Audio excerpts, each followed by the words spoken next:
Nu ką, bičiuliai, ieškom žmonių iš tikrųjų, kas užsiema amerikonais. Būtent tam tikrais amerikonais ir esmė tame, kad turime klientų užsienyje, tai yra Italija, Vokietija ir taip toliau, kur galime realizuoti tam tikrus amerikoniškus modelius, kurie ten yra paklausus ir kurių žmonės ieško.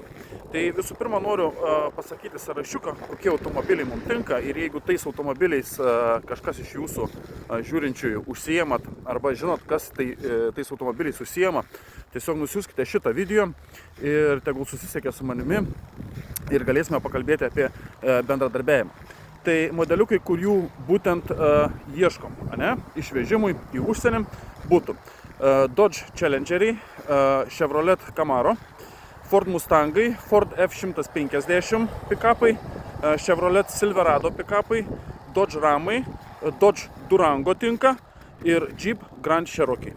Aišku, visi benzinai kas be ko, nes iš Amerikos, taip kad jeigu kažkas specializuojatės, galbūt užsiemat būtent tokiais modeliais, tai susisiekite su manimi, kontaktais nurodytais virš mano galvos ir viską aptarsim plačiau, susitiksim, apsikalbėsim, apsižiūrėsim jūsų parduodamus modelius ir, kaip sakant, galbūt galėsime bendradarbiauti kartu ir bus visiems gerai. Ta prasme, jūs parduosite automobilius, o mes žinome, kam juos parduoti.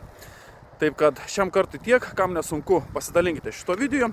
Na ir ką, spustelkit laiką, būtinai pasiekite mūsų socialinius tinklus, važiuojam Autobrokeris Facebook, Instagramą bei TikToką, kaip kam patogiau. Ir laukit naujienų. Kaip visada, gausim kažką naujo į aikštelę, būtinai jums pranešiu, padarydamas video apžvalgą. Iki.